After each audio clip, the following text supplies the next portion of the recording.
Aujourd'hui, je vais vous montrer comment faire un cordon de base de Kumihimo. Donc avec du cordon satiné. Celui-ci c'est du 1,5 je crois, 1,5 mm hein, d'épaisseur. Oui, d'épaisseur. Et donc avec du jaune et avec du noir. En fait, on peut faire 2 couleurs, on peut faire 3 couleurs, on peut faire 4 si on veut. Mais pour l'instant, on va faire du simple. On va faire avec 2 couleurs. Donc, vous aurez besoin d'un disque, de votre disque Kumihimo, de ciseaux, de cordon satiné et vous aurez besoin d'un poids. Voici mon poids. J'avais pas envie d'acheter un poids qui est fait pour rien que pour ça, parce que ça coûte assez cher, ça coûte 15-20 € et je trouve que moi je peux faire quelque chose de gratuit, c'est encore mieux. Donc j'avais des perles en pierre, donc c'est un certain poids, de ça allait très bien. Avec un clip pour tenir les pages, je pense que vous devez avoir ça quelque part. Une petite ficelle et voilà, le tour est joué pour mon poids. Alors, donc si c'est la première fois que vous faites du Kumihimo, et bien il faut que vous familiarisiez un petit peu avec le disque. Alors, c'est un disque en mousse, mais très compressé. Très compressé et dense. Avec des fentes tout autour et un trou au milieu. Et donc, vous avez 4 points. Le nord, le sud, et puis donc à droite et à gauche. Là, je vous montre le disque dans votre sens parce que la caméra est en face de moi et pas derrière moi. Ça complique un peu les choses. Donc ça c'est votre droite, ça c'est votre gauche. Nous sommes bien d'accord. Donc je vais vous montrer comment faire un collier très simple. Tour du cou légèrement un peu plus grand. Donc en général, il faut prévoir à peu près avec le cordon satiné 1,5 fois la taille de ce que vous voulez, du résultat que vous voulez à la fin. J'ai ma chienne qui est dans la pièce, elle est en train de chasser une mouche. Alors si vous entendez des claquements de mâchoire, c'est ma chienne. C'est Nina, elle s'appelle. Alors, revenons à nos moutons. Voilà, donc on va se servir. Il nous faut donc, pour un Kumihimo de base, 8 cordons qui vont être donc entrelacés. Donc je vais mesurer autour de mon cou la longueur que je veux à peu près, avec un petit peu de rab, et je vais compter 1,5 fois ça. Voilà, à peu près. Voilà, donc ma longueur. Hein, voilà ma longueur que je veux. Et donc je vais donc le mettre en double. Voilà, ça je peux couper. Hop. Et je refais encore une autre fois la même chose. Voilà. Et de nouveau en double. Je prends l'habitude de me mettre devant la caméra. C'est ma première vidéo, alors j'ai pas trop l'habitude. Voilà. Et je vais faire la même chose avec le jaune. Là, je déroule. Là. Hop.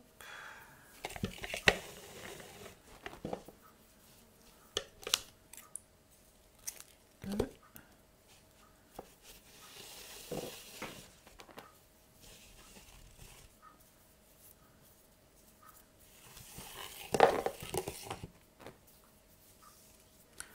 Voilà, et moi j'aime beaucoup ce cordon satiné. Bien entendu, vous pouvez utiliser ce que vous voulez, mais ce cordon satiné, en fait, il est fait avec du nylon. Hein. C'est quelque chose de très solide, de durable, donc et ça présente de très bons résultats. C'est joli, voilà, tout va bien. Voilà, donc je suis là à mes boucles là. J'ai donc mes 8 brins, mais je les ai pas coupés tous. J'ai donc 4 brins 2 de chaque couleur que j'ai plié en deux, hein. Donc en pliant en deux, c'est-à-dire que j'avais compté ma longueur et je l'ai doublé, hein. Voilà, donc là où je suis au milieu, exactement, je vais faire un nœud. Donc je fais attention de bien garder mes doigts là au bon endroit pour que je sache, voilà mon centre, hein, mon milieu, et je vais faire un nœud, voilà.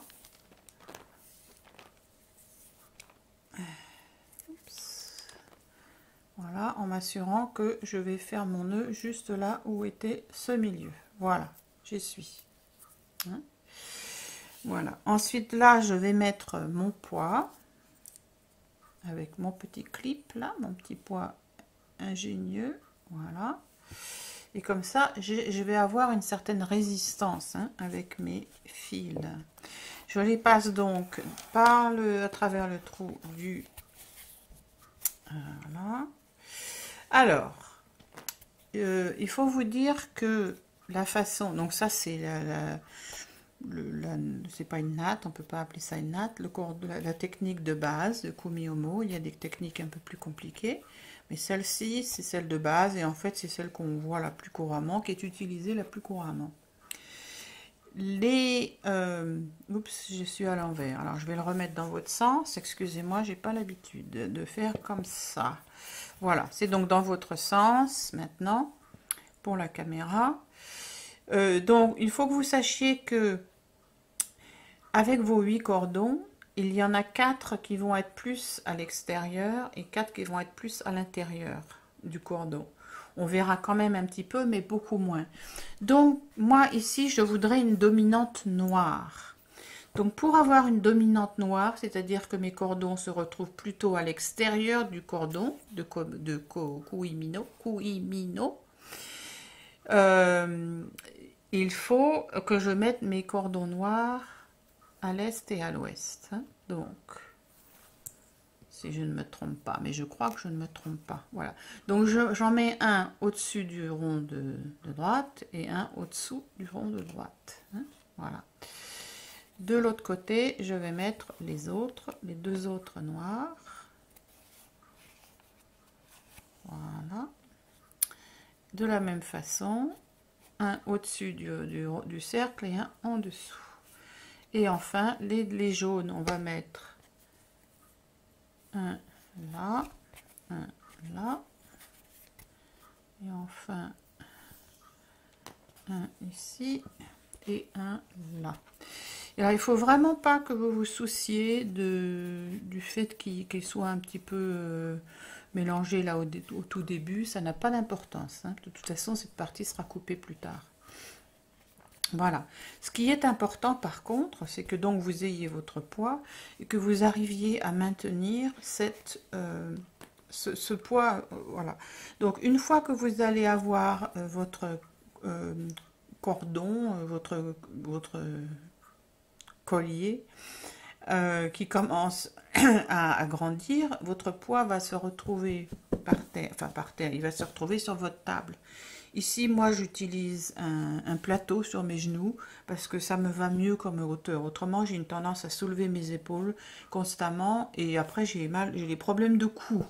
Donc, je fais ça sur mes genoux. Je trouve ça beaucoup plus pratique pour moi. Maintenant, une fois que le cordon est long et que le poids commence à reposer sur mon plateau, je vais retirer mon plateau et le laisser pendre en fait entre mes jambes, hein, pour qu'il y ait toujours ce poids qui tire un peu sur les cordes là, qui permettent d'avoir une tension. Cette tension, c'est important. Je vais mettre ça comme ça. Voilà, parfait. Hein, voilà, il faut donc que la tension elle soit égale sur vos 8 cordons. Voilà. Donc pour l'instant, je vais laisser le plateau pour vous montrer. Je vais voir si j'arrive à faire ça à l'envers. Donc, vous allez prendre celui en haut à droite et vous allez le descendre en bas à droite. Voilà. Ensuite, celui qui est donc en bas à gauche, vous allez le monter en haut à gauche. Voilà. Et donc ensuite, vous allez tourner votre disque un quart de tour. Je vais enlever mes bobines qui prennent un peu de place sur mon plateau. Les ciseaux, on n'en a pas besoin. Voilà. Donc ensuite, on va continuer. Alors, j'ai fait une bêtise là. Qu'est-ce que j'ai fait? J'ai tourné. Voilà. Donc maintenant, on va continuer la même procédure. Oh là là, à l'envers, j'ai du mal. Voilà. Et en haut à gauche. Et on tourne. En bas, en haut à droite va descendre en bas à droite. En bas à gauche, descend, monte en haut à gauche. On tourne. Voilà. Et vous allez donc faire le même procédé tout le long. Comme c'est la technique de base, ici, on ne va pas encore mettre de perles. C'est pour une technique un petit peu plus avancée. Mais je vais vous montrer quand même les résultats magnifiques que vous allez pouvoir faire de cette façon. Voilà. Continue. J'ai une tendance à vouloir le faire à chaque fois dans l'autre sens, puisque j'ai l'habitude de le faire dans mon sens à moi.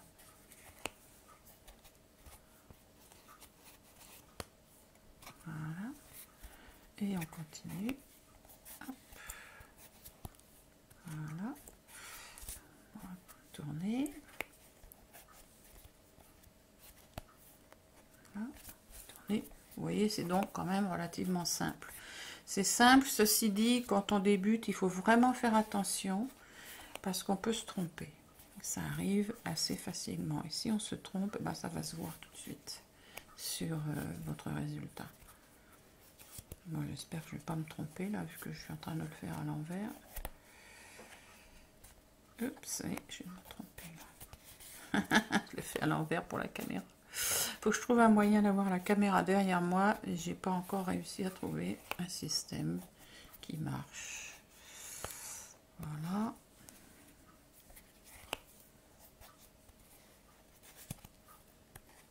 Donc à chaque fois vous voyez que les cordons en fait ils vont se croiser.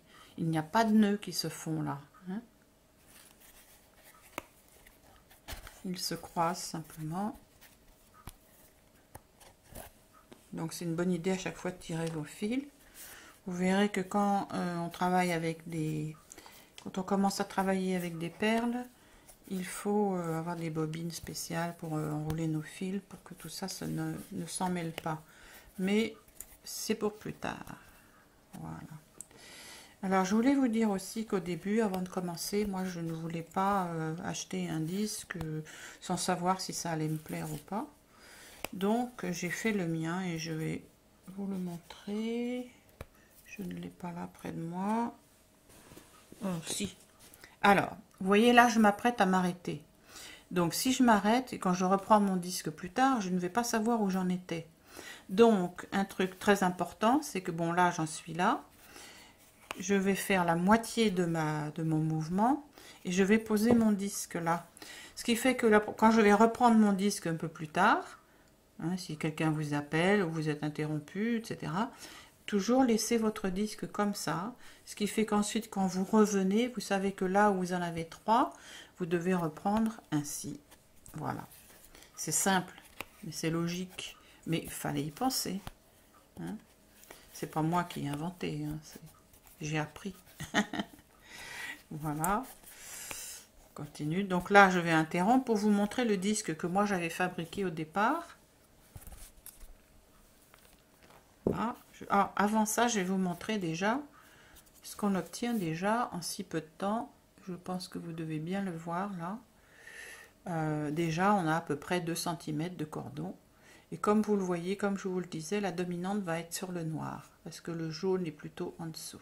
Sur les tout petits points sur le dessous. Exactement comme je voulais. Voilà. Donc, le disque que moi j'avais fabriqué au départ, j'ai acheté une espèce de plaque, vous savez, c'est du papier, deux couches de papier un peu épais, avec à l'intérieur d'une espèce de mousse, voilà. Donc ça donne quand même une certaine épaisseur. Ou en fait, non, juste avant ça, j'en avais fait un juste avec du carton, mais ça marchait pas très bien. Donc ça, c'était mon deuxième essai. Et ça a marché, sauf que il n'y a absolument pas de... comment je dirais comment dirais-je une fois qu'on met les fils, hein, je vais vous montrer. Quand on met les fils comme ça, très rapidement, oh, je ne sais plus les mots français, excusez-moi, l'échancrure va s'élargir et ne tiendra plus bien vos fils. Hein. Donc, c'est bien pour faire un essai, mais vraiment, je recommande par la suite, si ça vous plaît, que vous voulez vraiment vous mettre à faire du kumihimo, j'ai toujours du mal à le dire, kumihimo, eh bien, achetez le disque, vous allez voir, ça fait une différence extraordinaire, ça, franchement, ça vaut le coup. Je vais vous mettre sur cette page, en dessous de la vidéo, vous verrez les liens que j'ai trouvé moi, où vous pouvez acheter ce disque. Si vous regardez cette vidéo sur YouTube, eh bien, regardez en dessous de la vidéo, j'ai mis le lien de mon site. Vous pouvez y aller directement sur la page où vous retrouvez cette vidéo avec les liens nécessaires en dessous. Voilà, donc je vais continuer tranquillement. Je vais mettre la caméra en pause pour continuer un peu mon fil et je reviens tout à l'heure une fois qu'il est plus long. À tout de suite. Voilà, donc je suis de retour. Donc j'ai fait là un petit peu plus long. Donc je voulais vous montrer comme c'est joli. Voilà. Et vraiment avec ce cordon de satin, franchement c'est facile à faire. J'ai fait des essais, je vous montrerai avec d'autres matériaux. C'est rigolo, ça peut être sympa, etc. Mais c'est pas aussi facile de le faire régulièrement. Avec le coton de satin, ça s'appelle aussi de la queue de rat si vous cherchez. Vous allez trouver ça facilement. Et là aussi, je vais vous mettre les liens où vous pouvez... comme j'ai fait quand même énormément de recherches au niveau qualité-prix, je vous mets les liens des résultats de mes recherches. Là, vous pouvez commander tout ça en ligne. Voilà. Si vous habitez dans une grande ville, c'est facile à trouver, mais autrement... vous pouvez commander en ligne, c'est bien plus pratique. Voilà, donc je vais continuer jusqu'à la fin et je reviens quand c'est fini. Voilà, alors j'ai fini mon cordon. Ça va effectivement, une fois que ça sera fini, ça sera à la longueur exactement que je voulais.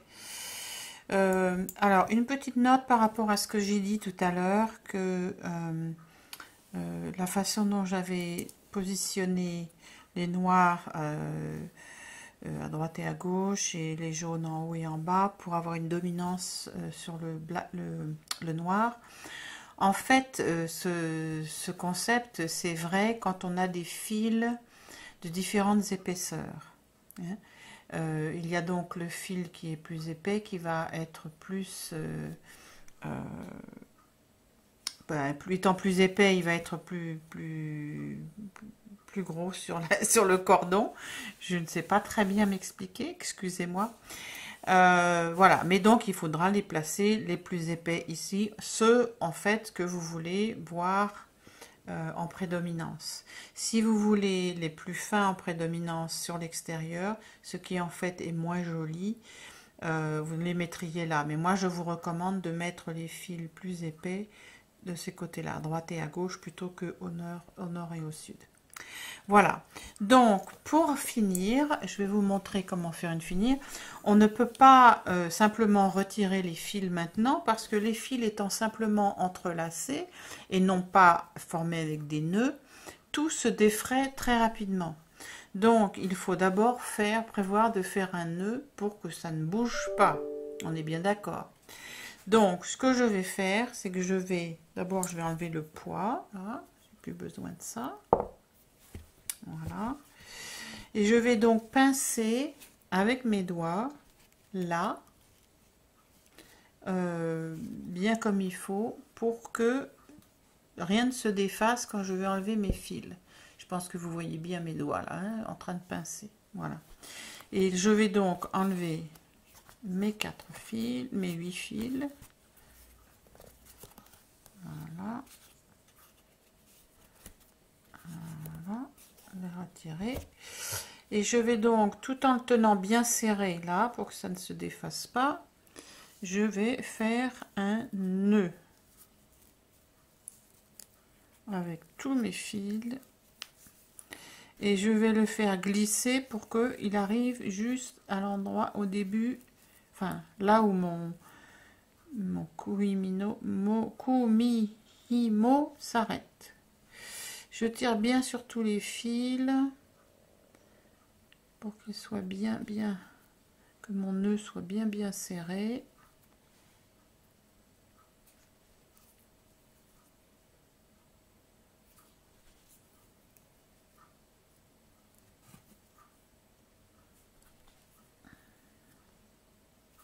Là, je tire bien fort hein, à chaque fois.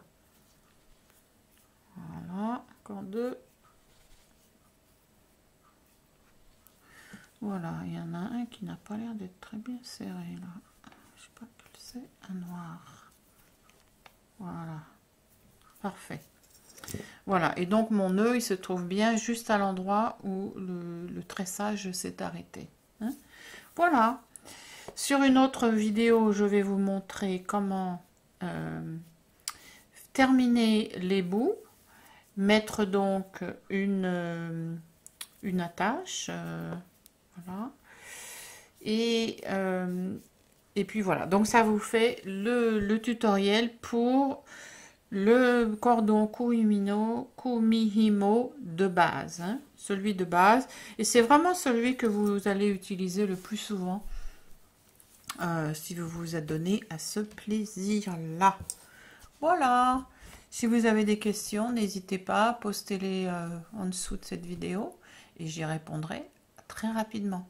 Merci, à bientôt. Au revoir.